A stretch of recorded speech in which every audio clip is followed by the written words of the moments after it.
Hey, everybody, and welcome to another episode of Healthy AF. This is the episode that you may or may not have been waiting for. It is September, and we have been talking about sleep. So I think I've told you all about just random things about sleep hygiene, and sleep, all of those behavioral things. I get asked two questions over and over and over again. What about magnesium, and what about melatonin? So this episode is going to be a little bit different because I'm going to give you the coach's perspective that I have, and I'm also going to give you like the nursing perspective that I have.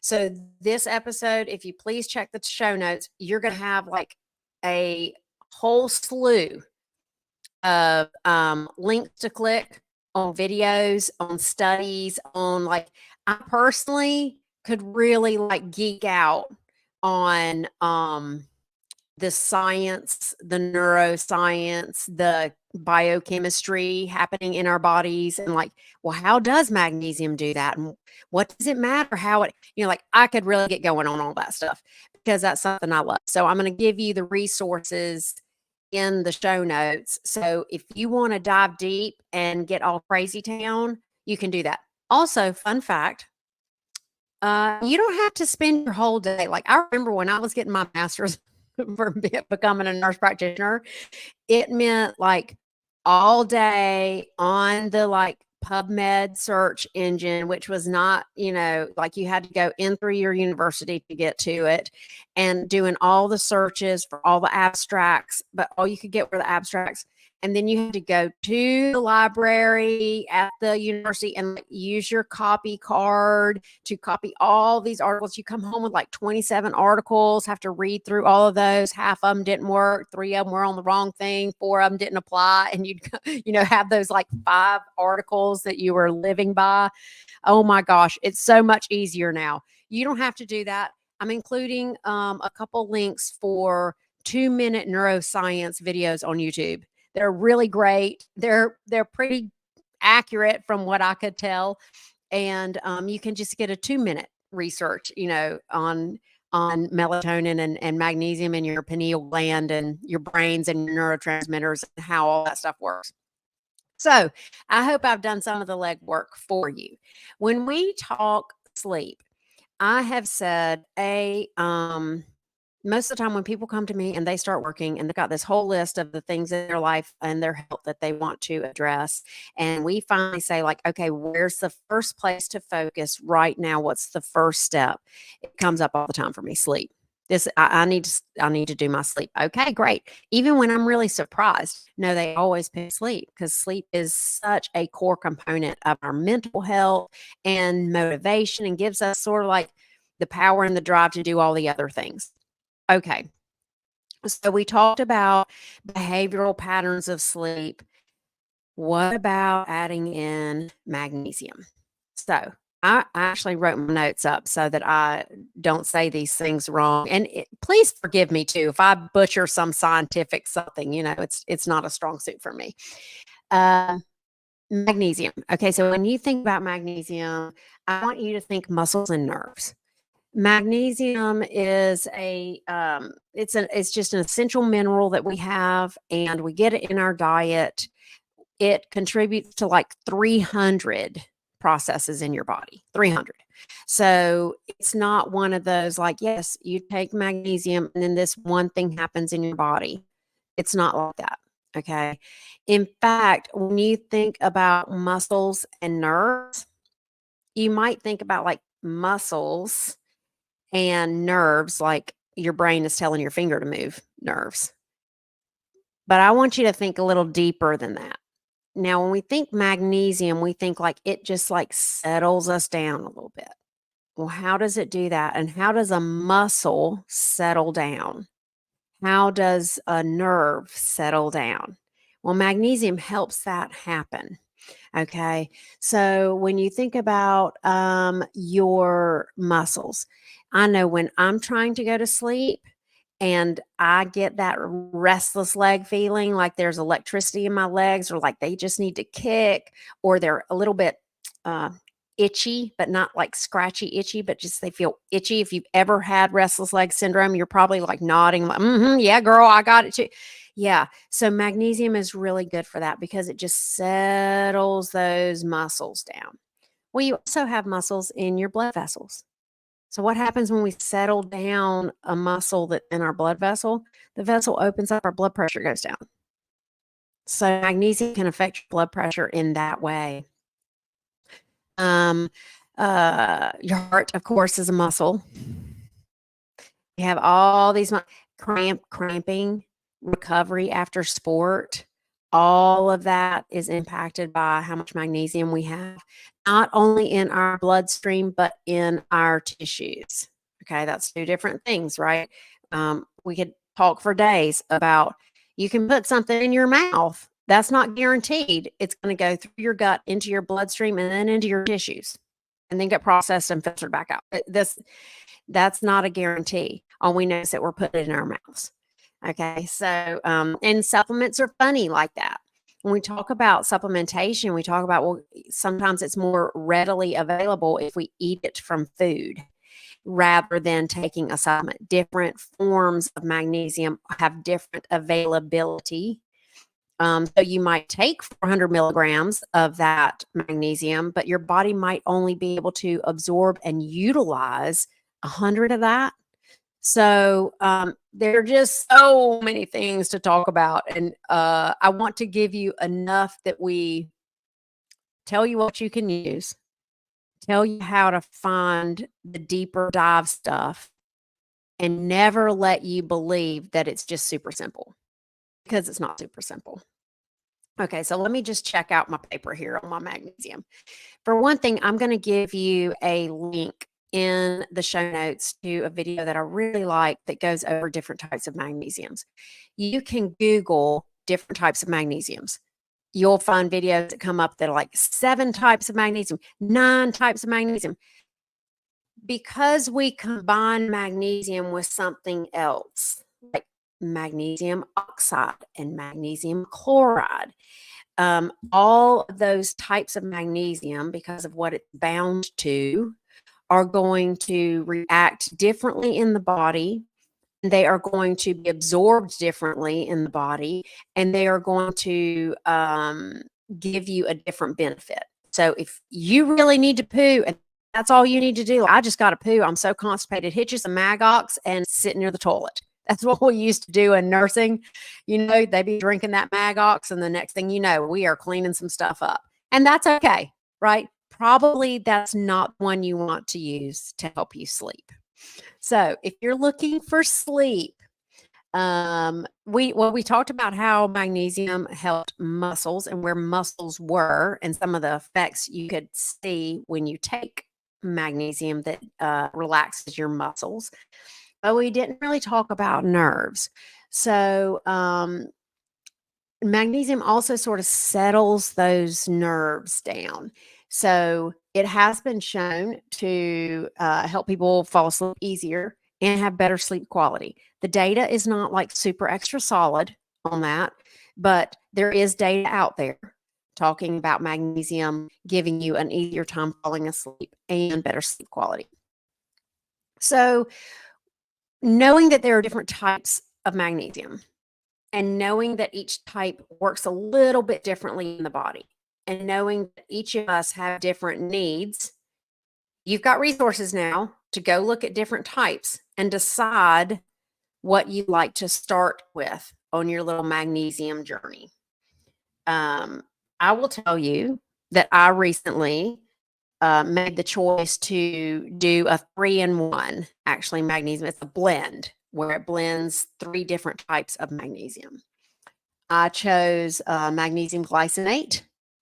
It is a precursor for a neurotransmitter called GABA. And that neurotransmitter is like one that says, like, okay, chill out, nerves. Just like chill out.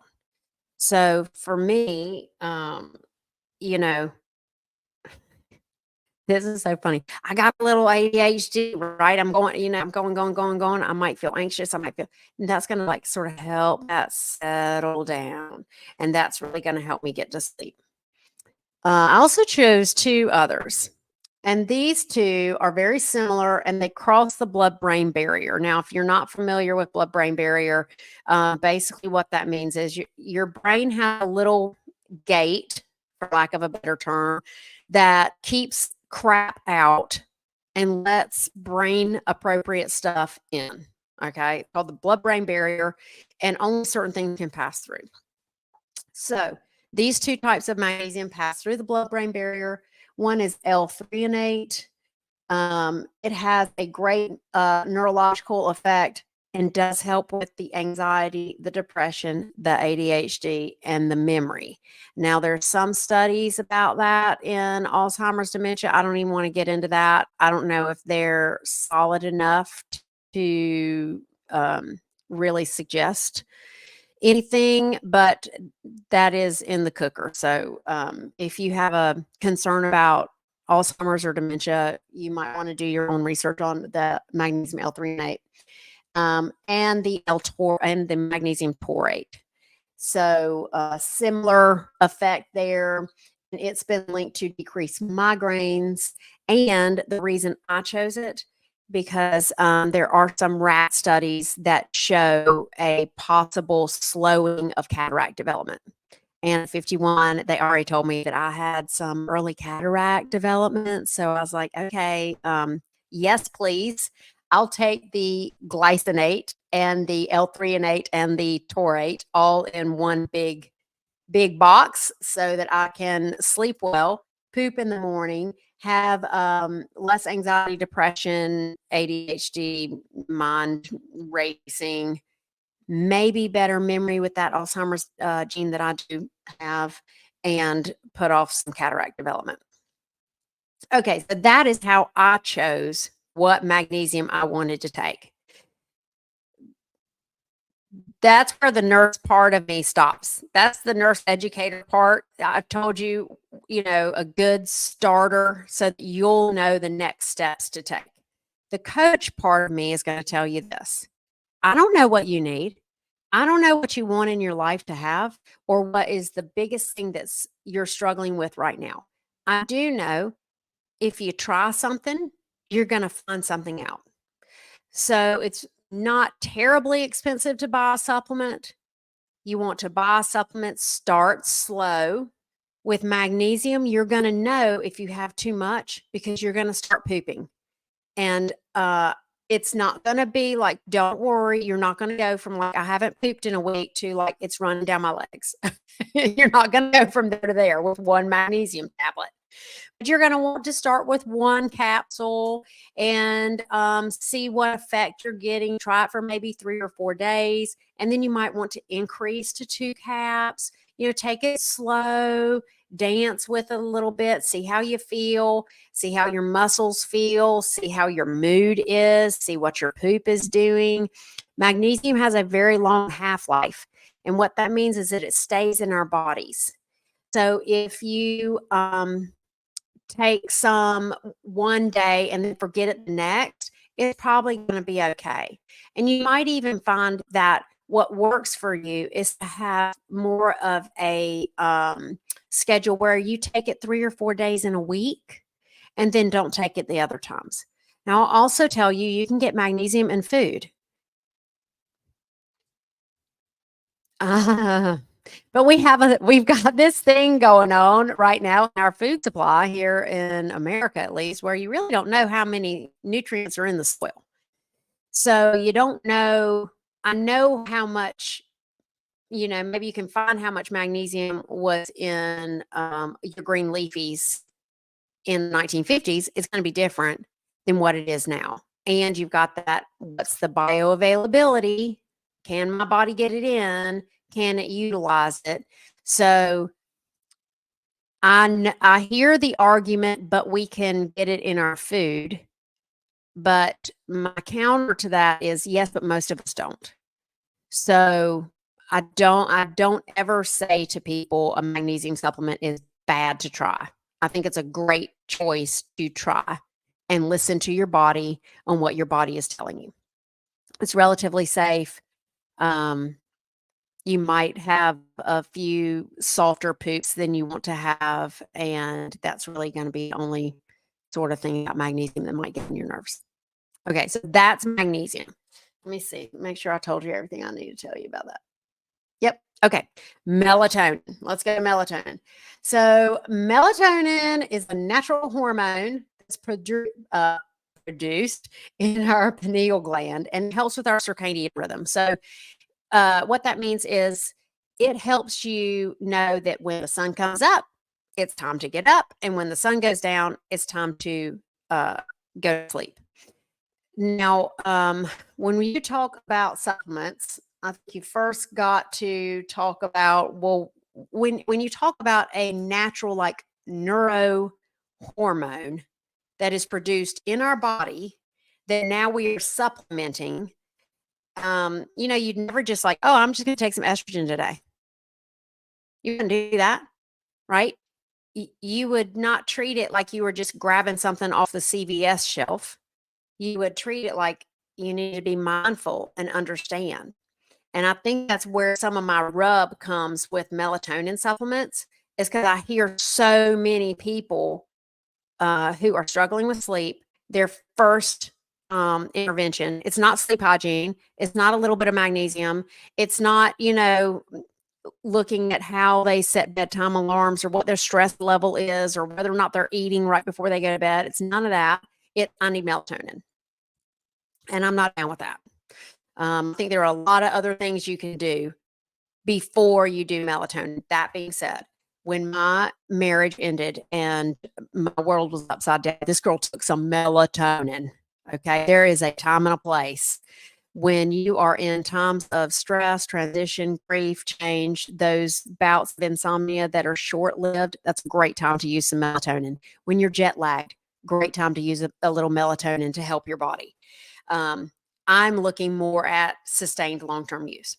So, what is melatonin? How is it made? How does it work? Well, here we go. So, it's made in your pineal gland and it's not stored, which means if this were a bakery, we bake the bread and it's sold that day.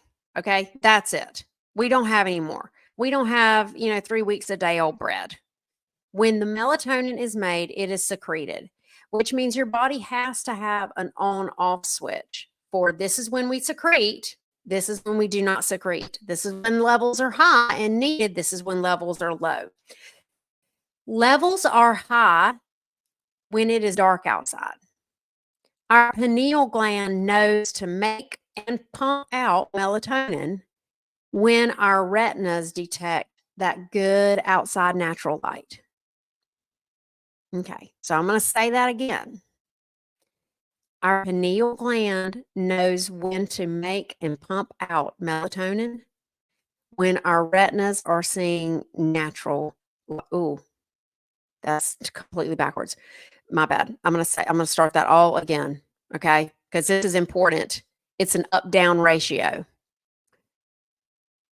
Our pineal gland knows when to create and secrete melatonin when our retinas see dark. That's what signals the body, hey, it's time to chill the front door out. I'm fixing to go to bed and I need you to settle down. And that's like a 2 to 4 hour window. That is not, it's 8:30 and I want to be asleep by 9. That is, it's 6 and the natural light is going down. And my brain is like, oh, it's going to be bedtime soon. I need to chill out. And that's when your melatonin starts being released and it starts helping your body chill the front door out so that you can go to sleep. And your brain continues to release that. And your levels go up when you are sleeping and it is dark. Then the natural light comes back up because the sun rises. Thank God the sun rises. And our little retinas open up and we see that light and it goes through the retina and into this is not really the real path, but for our purposes, this is the path and into that pineal gland. And the pineal gland is like, oh crap, there's light outside, no more melatonin needed. And it shuts that down. And melatonin goes low during the day because we're seeing all this light. And then when it gets dark again and our retinas are not picking up natural light, that message is sent to the pineal gland. Hey, it's getting dark. The light is changing. And the pineal gland starts pumping out, creating and pumping out melatonin. And that's how we get sleepy. So what can get in the way of that? Being on a screen, having on our blue lights up at full full brightness in my I gotta say, so my oldest daughter lives with me and she keeps a different schedule. And I've been so proud of her at her ripe old age of 23. She is now like, there's no more all-nighters. I'm not doing that. I'm not doing that for any test. I'm not doing that for any, it completely messes up my schedule. So she still stays up later than I do. I'm tucked into my room getting ready for night between 8:30 and 9, sometimes 9:30 if it's a weekend. It gets crazy up in here. And she's probably up and studying until, I don't know, 10:30 or 11.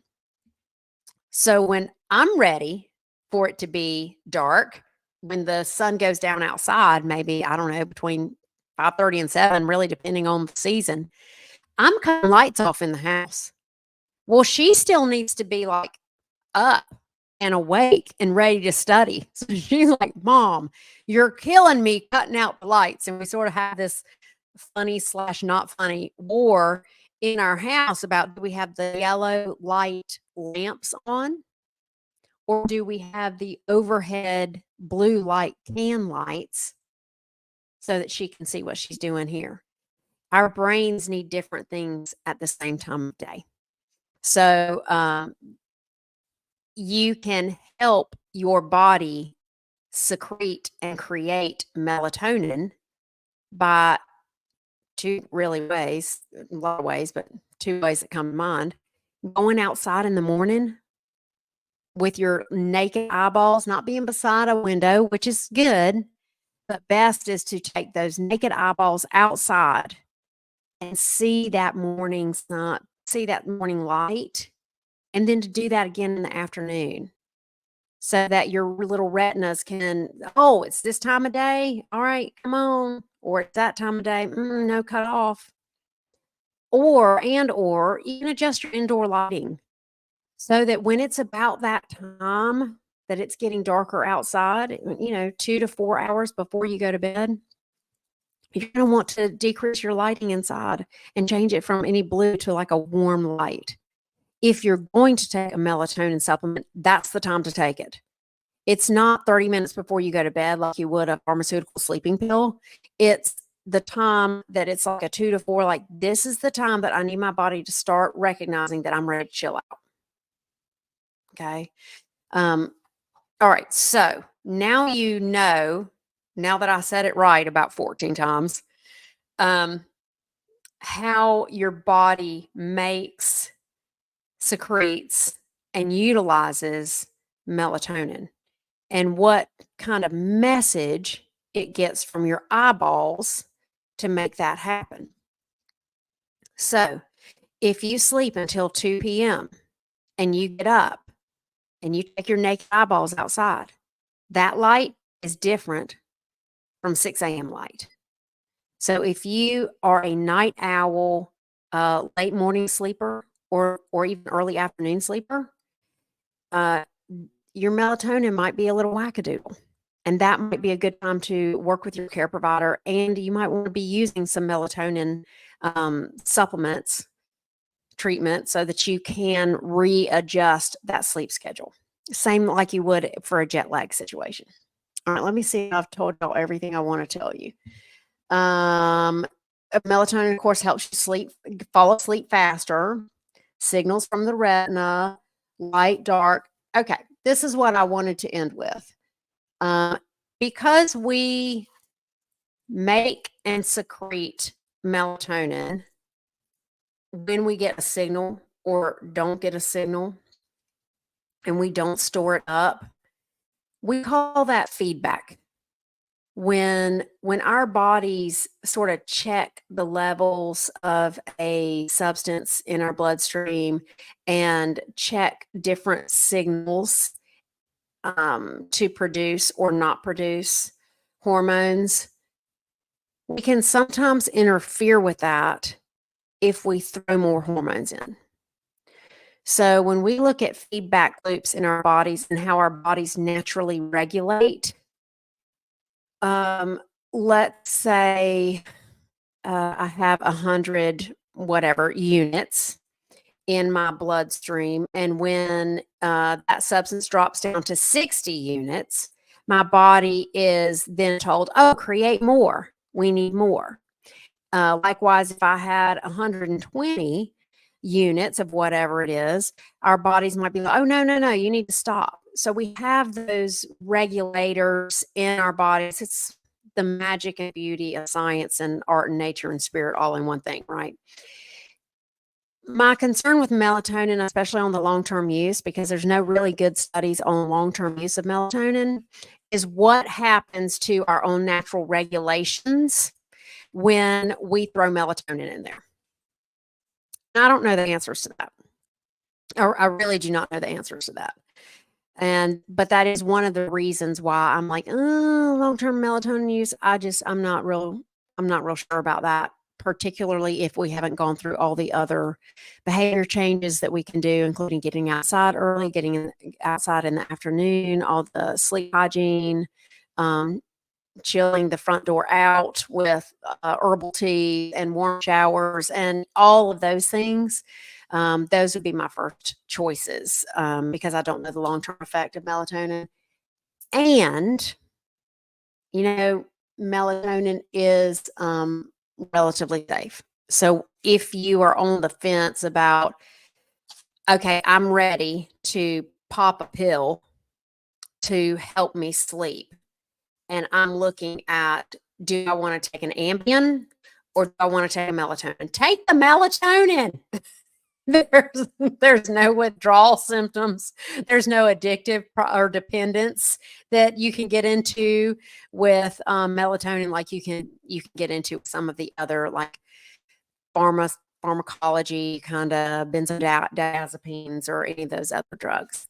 So that's what I know on melatonin and kind of the health coach / nursing perspective. That's how your body creates its normal, natural melatonin and uses it. That's why it's used in your body. There are probably some other uses for it that we haven't studied yet or aren't aware of. Short-term studies look okay. Long-term studies, don't know. There's other things you can do. And as a first step for a pill pop, I think that's a good choice. All right. Well, I hope that was helpful. I feel like I just threw up on y'all. Like 3, 2, 1, go. Magnesium, melatonin. But I do get those questions quite often. The health coach in me will remind you, it is your body. It is your responsibility. And when you make choices, just listen to that body. Listen, because that body's going to tell you something every time you do an action. I hope that gives you some guidance, give yourself some grace when you do an action that your body is like, no, no, no, no, no, too much magnesium. Subscribe, like, and share. If you ever want to just have a consultation about like, hey, my sleep stinks and I don't know what to do, there's a link. You can go to our website and schedule yourself some time and we can talk about what kind of coaching might be helpful for you to get your sleep back. Get your life back, get your confidence and your motivation, and all the things that good sleep bring you back. All right, y'all have a great week, and I will see you next time on Healthy AF.